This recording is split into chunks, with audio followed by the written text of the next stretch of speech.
Hi, I'm Jo, and in this video, I'd like to talk to you about practice for the test for speaking on our site. On our homepage, go to Practice for the Test and choose Speaking.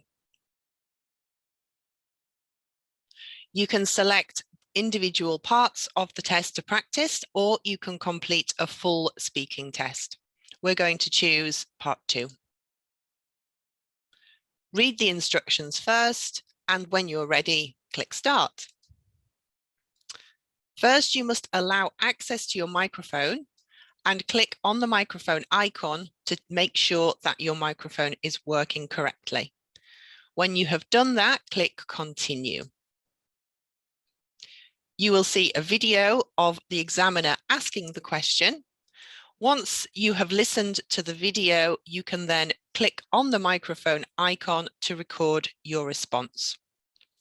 When you've finished recording and you click Save, your audio will be stored in the results and feedback page.